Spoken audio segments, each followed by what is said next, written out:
Welcome to Surya's TV. Good evening news.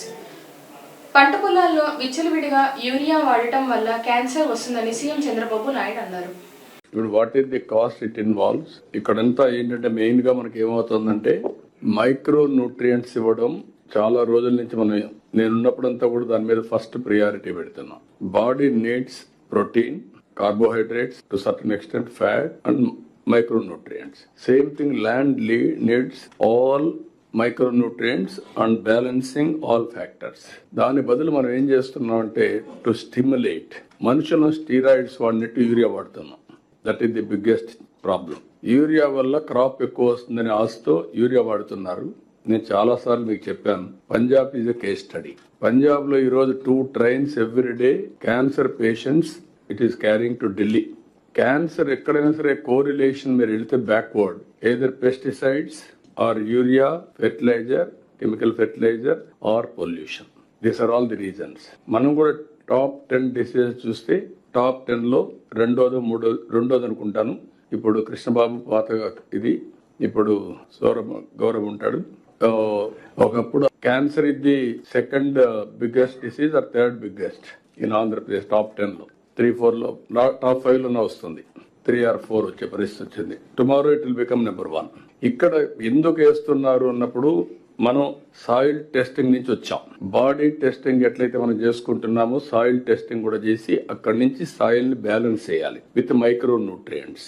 ఇప్పుడు dry chemistry కూడా వెళ్తున్నాం మనం. సెటిలైట్ మన ఒక అతను వచ్చాడు కొత్తగా, ఒక స్టార్ట్అప్ కంపెనీ పెట్టాడు. Is doing extremely well. మనం కూడా సెటిలైట్ కి వెళ్తున్నాం. వచ్చినప్పుడు మీరు కానీ ఇది కానీ బ్యాలెన్స్ చేస్తే చాలా వరకు మనకు ఇబ్బంది లేకుండా పోతుంది. స్టిమ్యులేట్ చేయడానికి వాడాలి తప్ప అది సప్లిమెంటేషన్ ఎరువు కాదు, మైక్రో న్యూట్రియంట్స్ కాదు. ఈ విషయం మీరు గుర్తుపెట్టుకోండి. ఇప్పుడు అది రాసుకుంటాం మేము.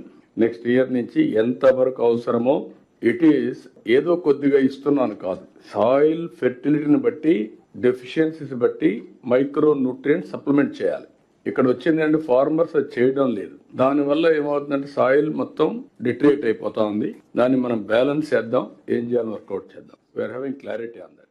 ప్రజల ఓటు హక్కు కాపాడటం కోసం పోరాటం చేయాల్సిన అవసరం వచ్చిందని ఏపీపీసీసీ చీఫ్ షర్మిల అన్నారు. అందరికీ నమస్కారం.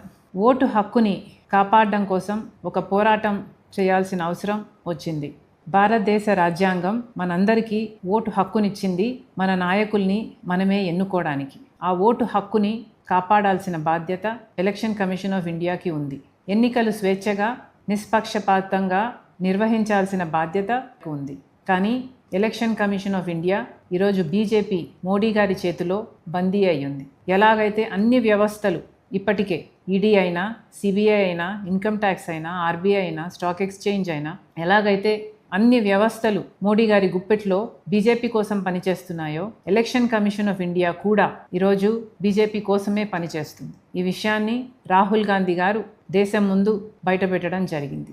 ఇది పచ్చి నిజం, ఇది మన భారతదేశ ప్రజాస్వామ్య యథార్థత అని రాహుల్ గాంధీ గారు దేశం ముందు ఈసీఐ బండారం బయటపెట్టారు. ఒక శాంపుల్ తీసుకున్నారు, కర్ణాటకలోని మహదేవ్పూర్లో. దాంట్లోనే 1,00,000 దొంగ ఓట్లని నమోదు చేశారు. 1,00,000 ఓట్లకి దొంగ పేర్లున్నాయి, దొంగ ఫోటోలున్నాయి, దొంగ అడ్రస్లున్నాయి. ఇలా ఓట్ చోరీ చేయడమే కాక మహారాష్ట్రలో 5-6 గంటలకు మధ్యలో 60 లక్షల ఓట్లకు పైగా కొత్త ఓట్లు వేయటం జరిగింది. ఈ ఓట్లను ఎవరు వేశారు? సీసీటీవీ ఫుటేజ్ ఎక్కడుంది అంటే ఏ ఆధారాలు లేవు. అలాగే గత 5 సంవత్సరాలుగా ఎన్ని ఓట్లయితే నమోదయ్యాయో ఎలక్షన్లకు ముందు 5 నెలల్లోనే 1 కోటి ఓట్లకు పైగా, అంతకంటే ఎక్కువ నమోదయ్యాయి. మరి ఇది అన్యాయం కాదా? ఇది ఓటు చోరీ కాదా? ఎలక్షన్ కమిషన్ వాళ్ళ బీజేపీకి వ్యతిరేకంగా ఉన్న ఓట్లని తొలగించడం అయితేనేమి, లేక దొంగ ఓట్లు బీజేపీకి అనుకూలంగా వేసేవారి పేర్లను చేర్చడం అయితేనేమి, ఇలా ఓటు చోరీకి పాల్పడుతుంది ఎలక్షన్ కమిషన్ ఆఫ్ ఇండియా. ఈరోజు ఎలక్షన్ కమిషన్ ఆఫ్ ఇండియా కూడా బీజేపీ ఎలక్షన్ ఏజెంట్గా పనిచేస్తుంది. వీటి మీద పోరాటం చేయాల్సిన అవసరం ఉంది.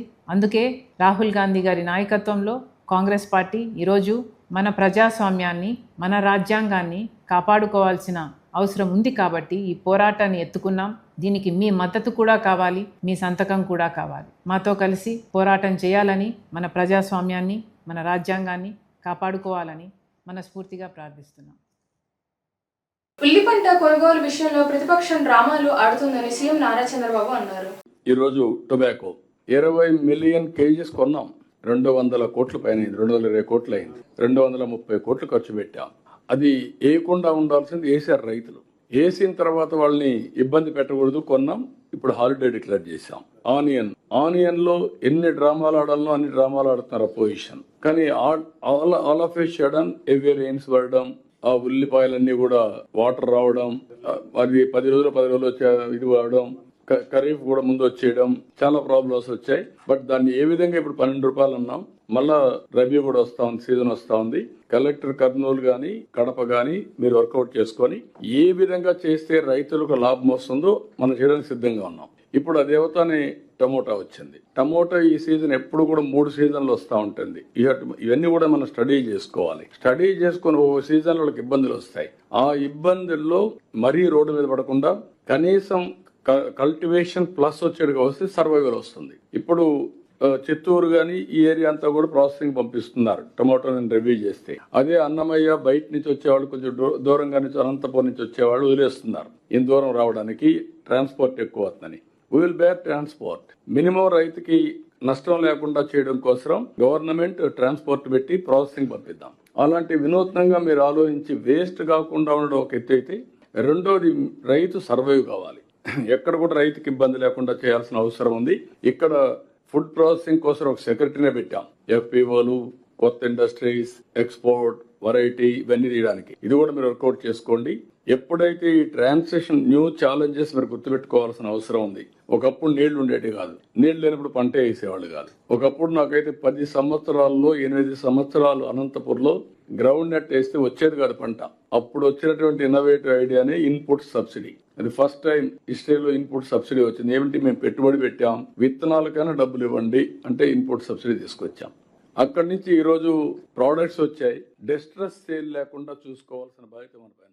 ఉన్నది లేనట్టు గ్రాఫిక్స్ చూపించడం కూటమి ప్రభుత్వానికి సాధ్యమని మాజీ ఆరోగ్య శాఖ మంత్రి వైసీపీ నాయకురాలు విడుదల రాజని అన్నారు. జనరల్ గా గ్రాఫిక్స్ అంటే లేనిది ఉన్నట్టు చూపించడం గ్రాఫిక్స్ అంటే. మరి మొన్న మంత్రి గారు మాట్లాడుతూ ఉన్నారు, ఉన్నది లేనట్టుగా చూపిస్తా ఉన్నారు. గ్రాఫిక్స్ కూటమి ప్రభుత్వం వాళ్ళకే సాధ్యం ఇది. ఎందుకంటే వైఎస్ఆర్ కాంగ్రెస్ పార్టీ వాళ్ళని కానీ జగనన్న చేసినటువంటి మంచి జనాల్లోకి వెళ్ళొద్దు కాబట్టి మిస్లీడ్ చేయడం, మ్యానిపులేషన్. ఇంకా అలాగే ఇంకో మంత్రి గారు మాట్లాడుతూ ఉన్నారు, స్విమ్మింగ్ పూల్ అంటారు. పెనుగొండ మీకు స్టేటస్ చూపించాను నేను. ఈ లెటరు మీ మీ మీ ప్రభుత్వమే, గవర్నమెంట్ డైరెక్షన్ లోనే ఈ లెటర్ మీరు పెట్టి అఫీషియల్ గా పెట్టి ఎవరిని బ్లేమ్ చేస్తారండి? ఈ నెపం ఎవరి మీద వేస్తారు? ఇప్పుడు పెట్టండి, ఏం పెడతారో. మీరు ఈ లెటర్ పెట్టి ఇప్పుడు మీరు ఈ లెటర్ మీరే రాసి మీరే పనులన్నీ ఆపిచ్చి మా మీద నెప్పమేసేయడానికి ప్రయత్నించారు కదా. మరి ఒకసారి చంద్రబాబు నాయుడు గారు 14 సంవత్సరాలు ముఖ్యమంత్రిగా చేశారు ఎర్లియర్. ఇప్పుడు కూడా వారే ముఖ్యమంత్రిగా ఉన్నారు. ఏ రోజైనా ఈ రాష్ట్రానికి ఒక గవర్నమెంట్ మెడికల్ కాలేజ్ తీసుకురావాలి అని చెప్పి కనీసం ప్రయత్నమైనా చేశారా అని మేము ప్రశ్నిస్తా ఉన్నాం. కనీసం ఒక ఆలోచన చేశారా? చేయలేదు. ఇప్పుడు చేస్తున్నారా? జగన్మోహన్ రెడ్డి గారు తీసుకొచ్చినటువంటి ఈ గవర్నమెంట్ మెడికల్ కాలేజ్ ని ఈరోజు ప్రైవేటైజేషన్ ముసుగులో అమ్మేటువంటి ఒక ప్రయత్నం చేస్తా ఉన్నారు, ఒక స్కామ్ చేస్తా ఉన్నారు. అవసరమైన ఎన్ని పోరాటాలైనా దేనికైనా కూడా వైఎస్ఆర్ కాంగ్రెస్ పార్టీ ప్రజల పక్షాన మీరు తీసుకోబోతున్నటువంటి ఈ నిర్ణయం తప్పు అని చెప్పి మేమెంతవరకైనా పోరాడడానికి సిద్ధంగా ఉన్నాము. ప్రజల పక్షాన ఈ విషయంలో మేము పోరాడుతూనే ఉంటామని తెలియజేస్తున్నాను. మళ్ళీ దీంట్లో ఇంకొక మార్కెటింగ్ స్టంట్ ఉంది. మార్కెట్లో మరి కాలేజెస్ ని కొనేందుకు ఈ ప్రైవేటైజేషన్ లో దీనికి ఒక హైప్ క్రియేట్ చేసేందుకు ఇంకొక కొత్త అడ్వర్టైజ్మెంట్ అని అనుకోవచ్చు. అదేంటంటే ఆల్రెడీ ఇంటర్నల్ గా వీళ్ళకు ఒక ప్లానింగ్ చేస్తా ఉన్నారు. సో ఆ ప్లానింగ్ ఏంటంటే ఈ ఫీజు, దాని మీద ఫీజ్ స్ట్రక్చర్ కి సంబంధించి మారిషస్ ప్రధాని నవీన్ చంద్ర సోమవారం సాయంత్రం తిరుమల శ్రీవారిని దర్శించుకున్నారు.